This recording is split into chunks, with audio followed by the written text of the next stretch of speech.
In this episode of Sound Seekers Presents Testimony, a Musician's Story, I talked to industry veteran Mr. Dell. Now, Mr. Dell describes his transition from making music with Memphis, Tennessee, and Oscar-winning group 36 Mafia to making Christian music. He also talks about how he's introduced the world to Canton Jones, Molly Music, and Xavier Omar back in his Spazzy Rocket days. And he describes why MD 2020 is his final album.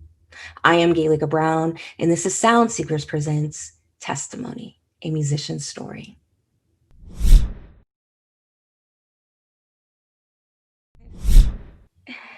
And we're going to start with your first music memory, whether it be a music video or a song, a performance you saw. What's your very first music memory?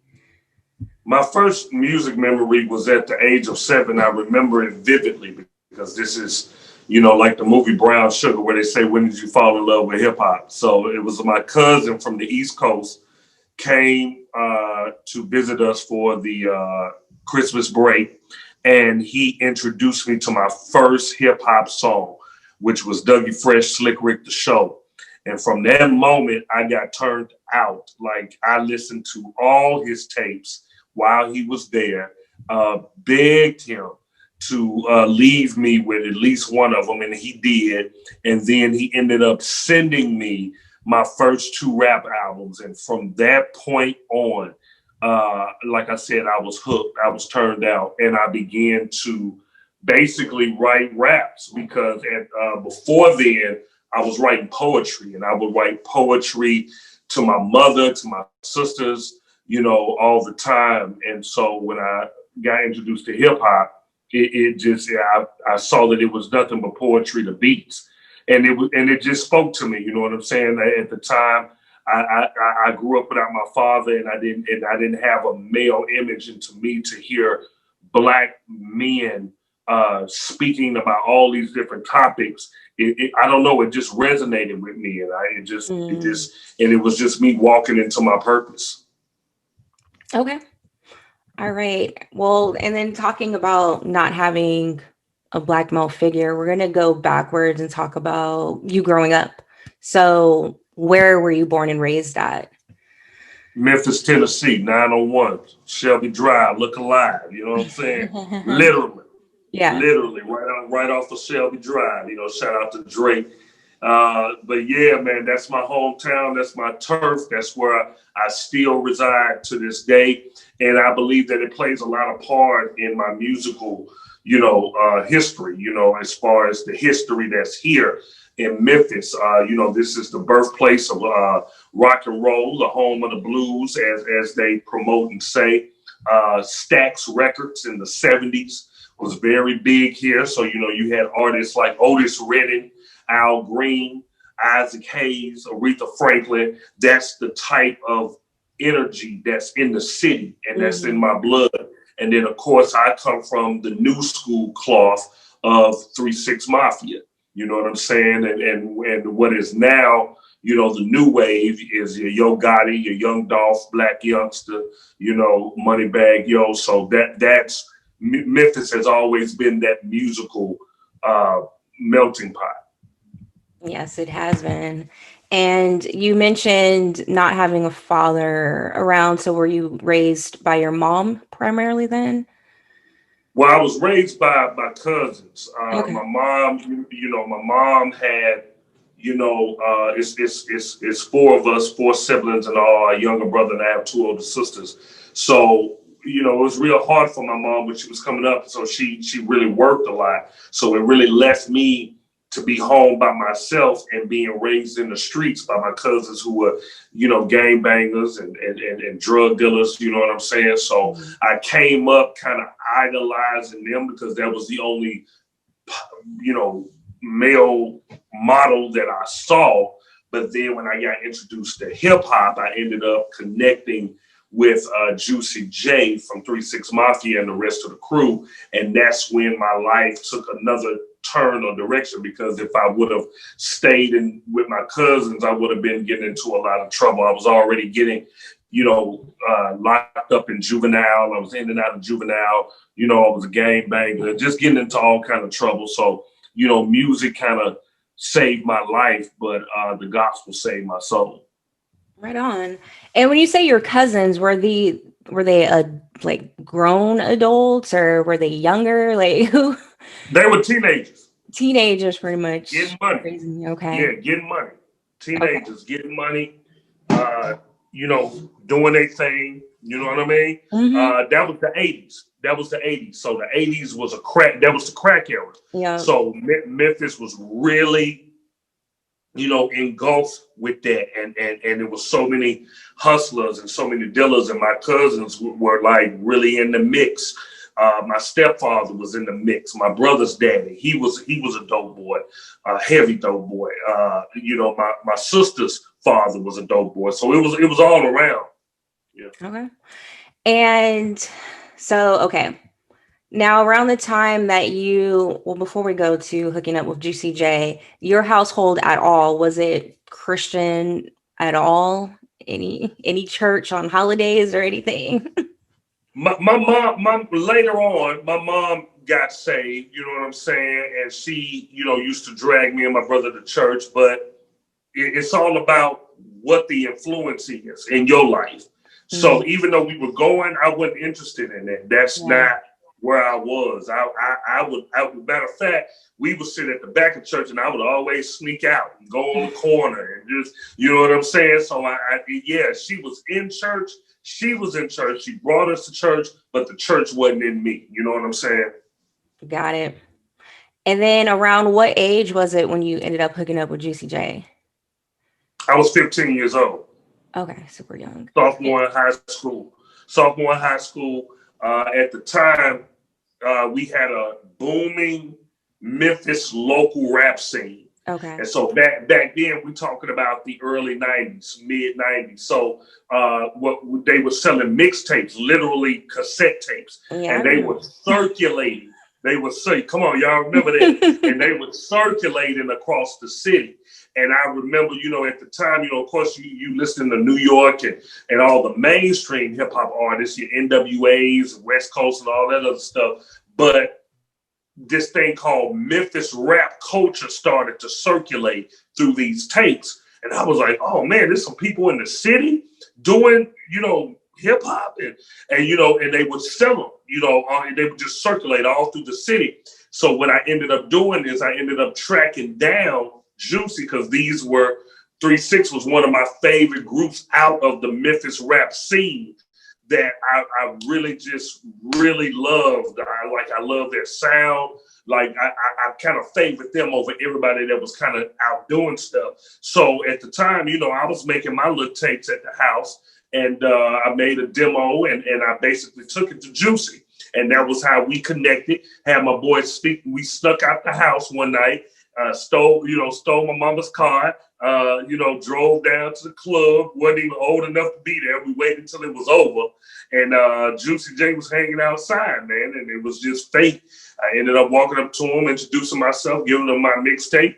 And he didn't jump on the music, but we just started a relationship. And I just began to pay my dues. I began to run with the group, go on shows with them. I was put up posters.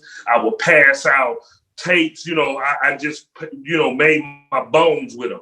And then when I graduated high school, that was when I began to really pursue my music on a professional level. Went from making tapes at the house to actually getting in the studio, getting money together and getting in the studio. And then finally, I ended up getting my break and they ended up signing me. So around what age then was this when they signed you? They signed me at 19. 19. And did they sign you as a solo artist or part of the group? How did that work out? A solo artist under Hypnotized Minds, which was their label. So the crew was called Hypnotized Camp Posse. And that album came out in 2000. And did you have a different stage name then? No, same name, Mr. Dell. Always been Mr. Dell. Okay. Yeah. All right. So the album you said came out in 2000, but I also read that 2000 is when you gave your life to Christ. Album came out January 2000. I went to church Easter Sunday, April, and gave my Oh, life to God. wow. I Only a know, couple crazy, months right? in. Wow. So let's talk about that. How does that happen? You work so hard to get signed, you put out an album, and then you walk into a church 2 months later and your life changes. Let's unfold all that. Well, we're gonna rewind it. We're gonna Yes. rewind it a little bit for you to understand the transition. So when I met Juicy, I was in high school, sophomore in high school. By this time, my mother had remarried, and the guy that she remarried was very abusive. He would abuse her and he would abuse me. So when I say that music saved my life, I mean it literally, because it was like was in this house where I was basically being physically abused, and I had depression. I had suicidal thoughts. I was really going through it, and music was my therapy at the time. And basically, man, once I got out the house at 18 and graduated, and really got out, my mama kicked me out the house. So once I got kicked out the house, I was like really pursuing the music, because I felt like, okay, if I get on with the music, then I'm gonna have money, I'm gonna have cars, I'm gonna have success, and that's going to take away the pain.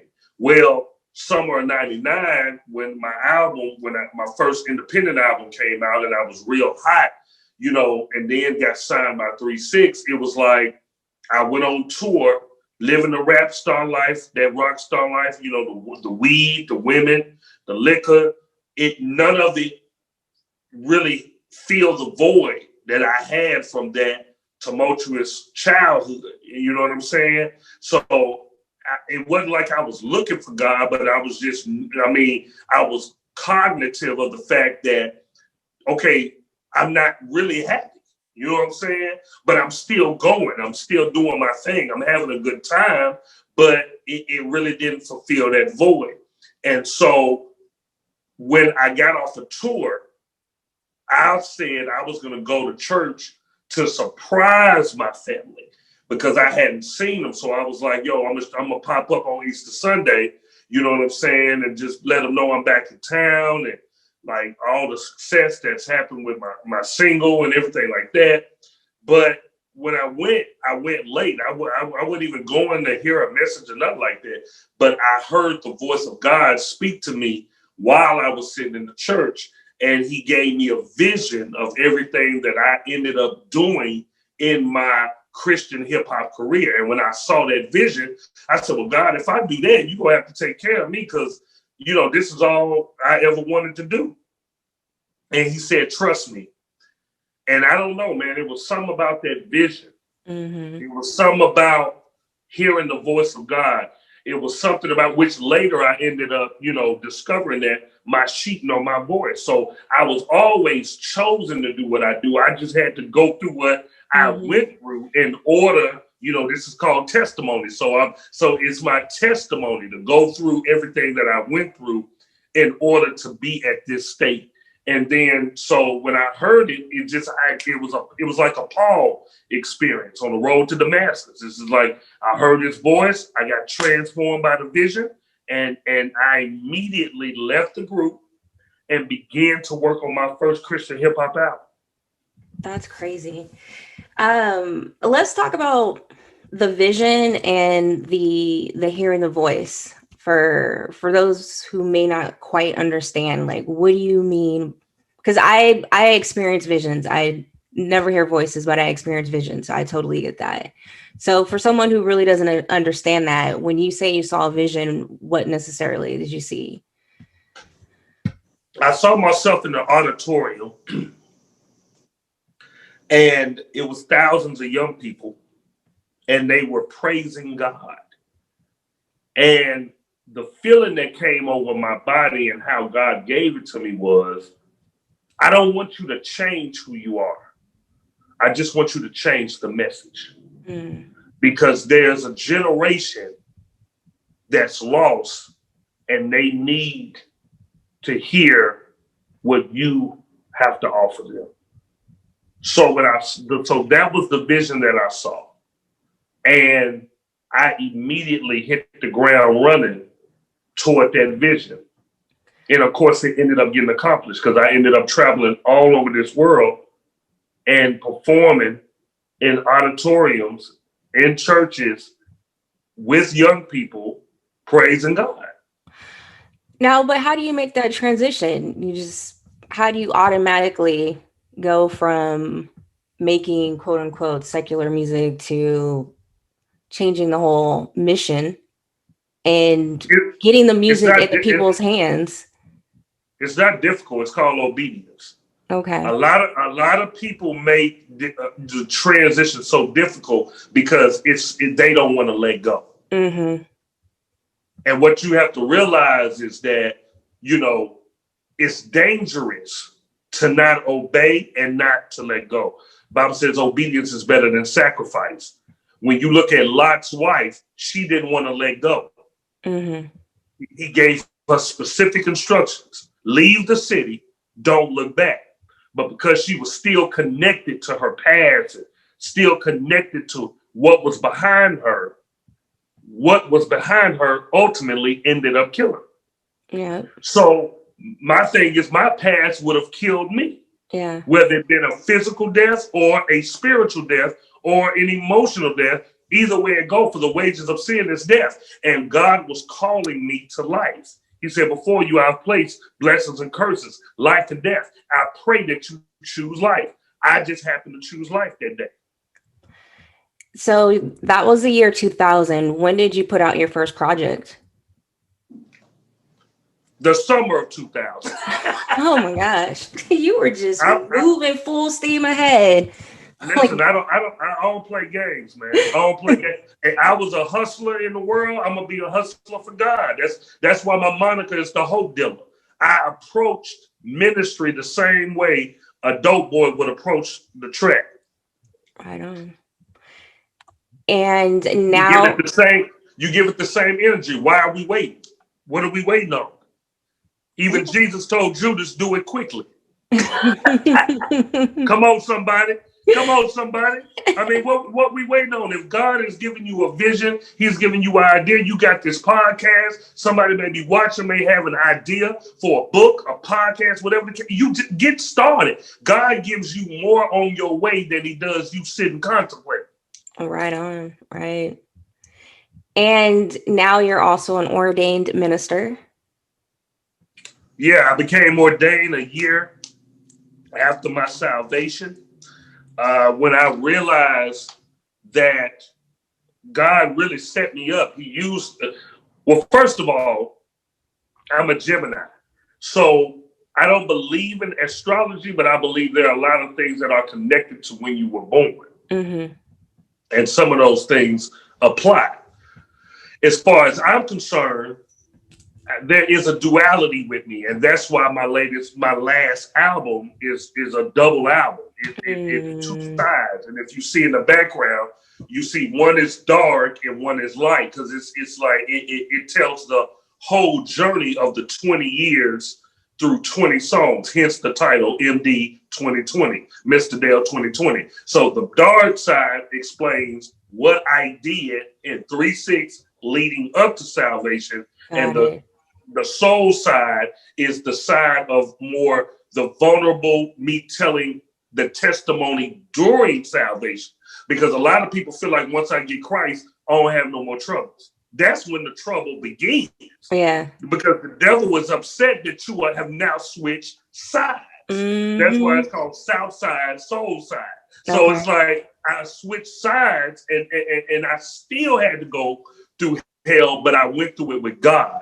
And that's why this side represents like it's two sounds as well. Like there's this trap street sound. South side gives you that hard bass. You got 1K Few, you got Canton Jones, you got Fro, you got Merc on that album. But on my soul side album, you got singers. And you have a more melodic, soulful sound. So it represents two different arenas that I walk into at the same time. So yeah, so it just it just has both sides of me in the album. So the South Side, we're gonna get into the album more, but that album's currently out, and then the second part comes out December 20th. Yeah. So, and in addition to you being an ordained minister, you also have books out and a podcast associated. So the Soul Ties 1 and Soul Ties 2. Yeah, The yeah. podcast, Soul Ties And again, podcast. it speaks to the duality. So yeah, that's Okay. where I was going with that. So when it comes to me as a brand, it's music and ministry. Okay. Those are my two things. So Hmm. when I came in music, I thought that's all it was going to be. But then God revealed to me that I was a minister, that I was an orator, I was a speaker. So that's where the ministry came involved. And a year later, I ended up getting ordained. I started a ministry, and Soul Ties Movement is pretty much like a new ministry, which is like the second phase of the music. Like the music was the beginning phase, but I believe Soul Ties is basically for everyone I raised up, everybody who was a teenager or a kid when I started in music are now adults with children that are married or single or having relationship issues. And Soul Side speaks to all the relationship issues that God took me through and giving me basically the healing tactics in order to get healed and detox from toxic relationships. So Soul Ties is basically my new movement, and I'm working it just like I work the music. It's a podcast, it's a broadcast, it's a radio show. You know what I'm saying? It's the books. We're gonna end up doing a movie for it. You know what I mean? So it's just really helping people detox from all toxic relationships. And when you say a movie, is it more like a documentary or like a scripted story? A scripted story Okay. based So, on my life. right on. Now, outside of the music, just talking about your life personally, how does God's presence look like in your life personally? Personally, he's present, uh, and I'm passionate about the relationship. That's what it looks like. I'm That's talking about evident. every. I, huh? I said that's evident. We can see your Why you say passion. that? You know that. Why you say that? It just immutes from you. Like look at you. I mean, you're also the first person I've ever interviewed who was standing up. So, Yeah, like I'm you. intense. I'm intense.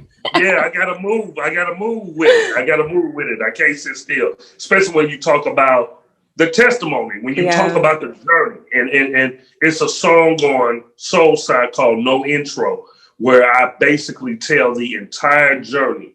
And when I tell you that song, it took me 6 hours to do because I was so hyped and excited that I kept going, running out of breath.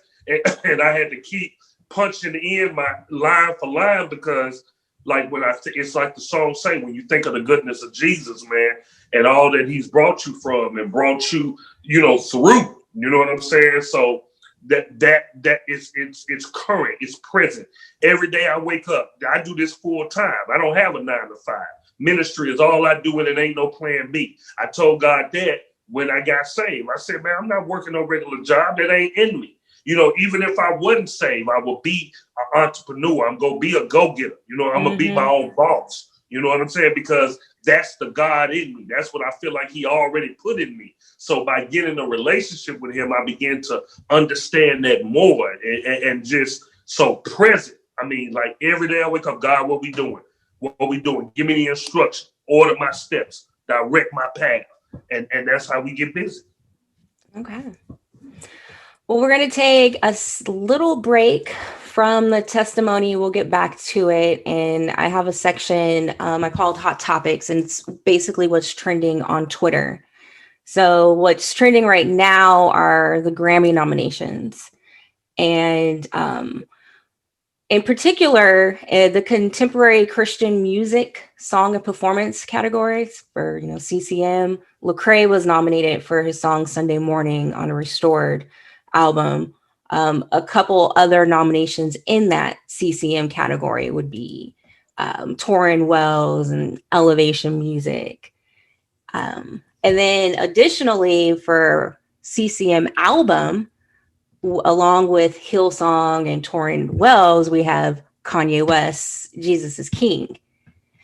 So in the Grammy world, it's like the Christian music category is just kind of blurred, like kind of just threw everyone into one category. If it's not like your standard gospel type album, as opposed to, in the Christian world, we have our subgenres. There's no way, a Jesus is King is going to be in the same category as Hillsong. So my question to you is, do you think it even matters that the lines are kind of blurred in the Grammy world versus, the Christian world? The world has always blurred lines. They just be in the world. Yeah. They're just doing what they do. Yeah. And I mean, is it a win for the culture though to have Lecrae got a nomination, and if he ends up winning that, what do you think? Somebody just recently did a post about my album, and they said for the culture, and I wasn't feeling that, and I replied to his post. I said for the kingdom. Right on. Okay. Because so it to me that the world stamping me does nothing for the kingdom. You feel me? Mm-hmm. So and I'm not really concerned about the culture. I'm concerned about the kingdom. I'm from the kingdom. I rep the kingdom, and everything that I have will come from the kingdom. So culture is not even on my mind. And that was going to be my follow-up question, or would it be a win for the kingdom, for the body? And does it even matter? Like, what are we going for? Are we going for the culture? Are we going for the kingdom? There you go. That's my answer. All right. So going back into the music, we pretty much covered the transition from being your 3-6 Mafia days to your Christian music start. And when you came into the Christian music, you also had some nominations as well. We had. Go ahead. And you didn't care about none of them. Right. Did not even care. I didn't even show up to the Grammys. All right. None. Also, what about the Dove Awards? Didn't show up there? No, I showed up to the Doves. Okay. I showed up to the Doves. Didn't care though. But I showed up. I showed up because it was like the label. It was a label. I had. But after they found out that I just really didn't care, they just stopped making me go. Are you still signed to a label, or are you independent, or what? Yeah, I've always been independent. I've just always been in business with labels. So I've been independent since day one because remember, Memphis that's what we are. Yeah. You know what I mean? That's what we are. So when you cut a deal with me, I'm not coming in as an artist. I'm coming in as a business partner. So that's that South way of moving. That's that Master P. That's that, 3-6 Mafia. That's the cloth that I'm cut from and that I learned from. So yeah, nobody will ever be my boss. We'll be in partnership. So it's always been, DMG for me. Yeah. And speaking of DMG, Dedicated Music Group, so was that from the beginning too then when you were released your first album? It was DMG? Okay. When I got saved, I asked God, I was like, what we gonna call this? And that's what he gave me. DMG, Dedicated Music Group. And you have your own artist as well signed? Yeah, I have. My catalog has been over the 20 years that DMG has been in existence. Is Ken Jones. He was on DMG. His first project, Molly Music. I introduced the world of Molly Music. I signed him first. Xavier Omar in LA. Was he Spazzy Rocket then? Or yeah, there you go. MOT. Yeah, okay. A group called MOT. D-Mob. We've had D-Mob. But now currently it's Merc P31 and D McGee, a songstress from Memphis, called D McGee. Okay. And And my boy Fro, me and Fro got a group called Troublemakers. all right. And you have Canton Jones on your single and video for Changed, which that sample Woo! is tough.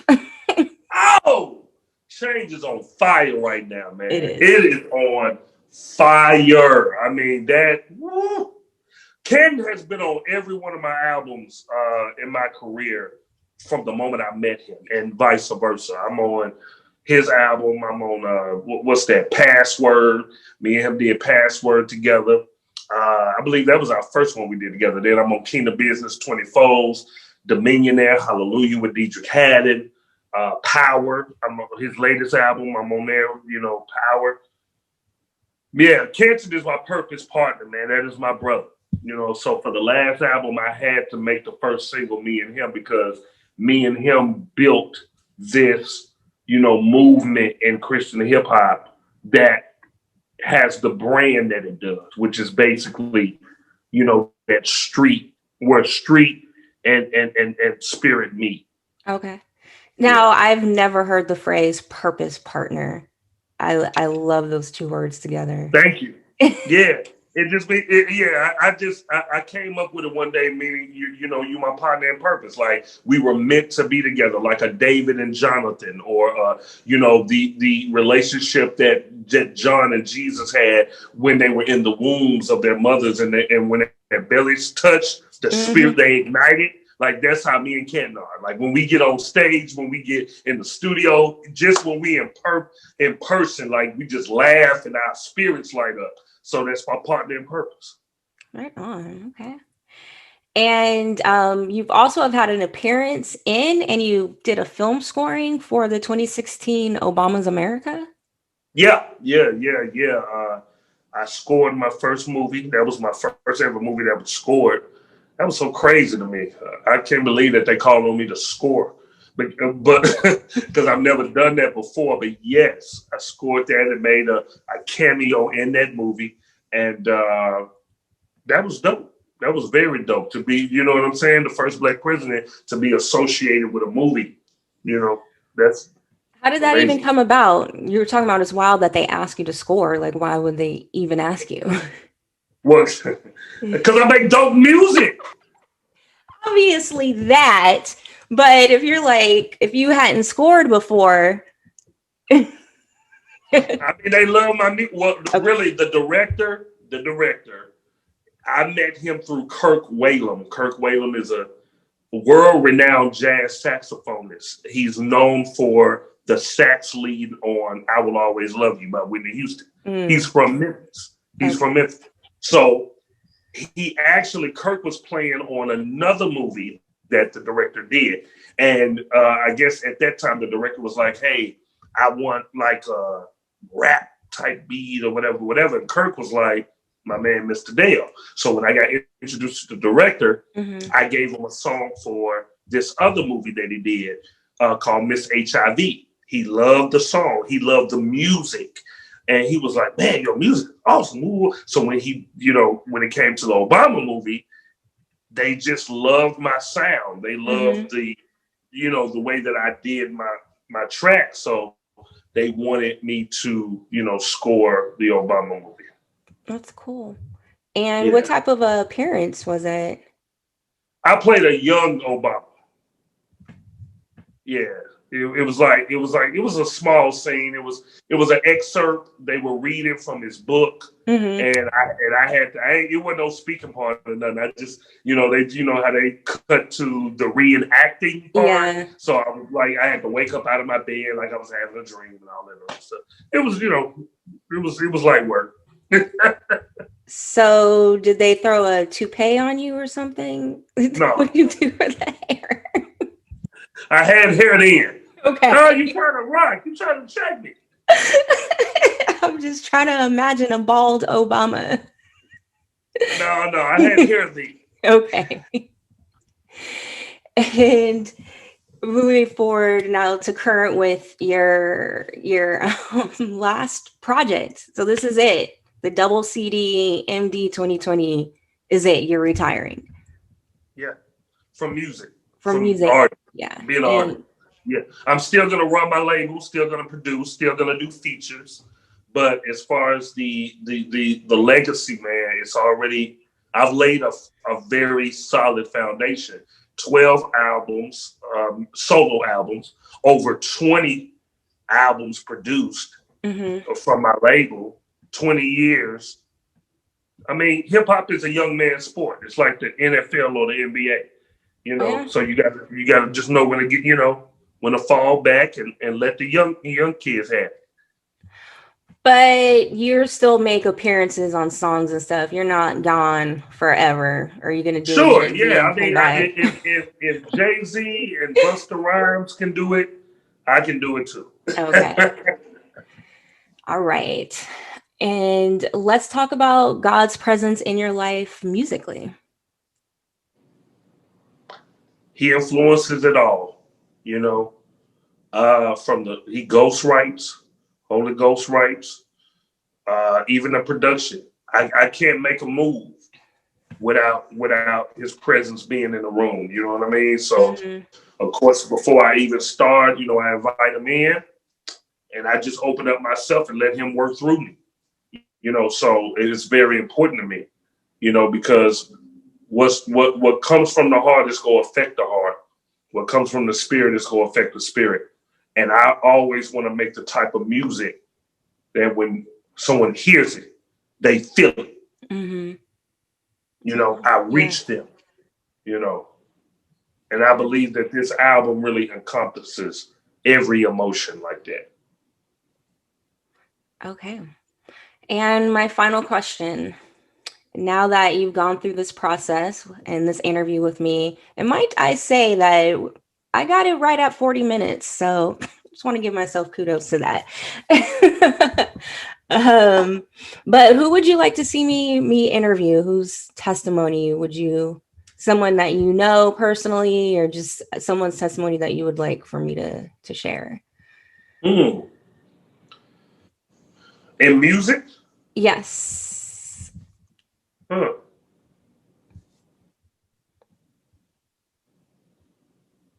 Wow. I would love to hear Kirk. I would love to hear Kirk Franklin. I would love him to get real raw. I would love that too. Yeah. Hey, what's up? Thank you. Thank you for listening to the show. Thank you for watching the show. However you consume us, thank you.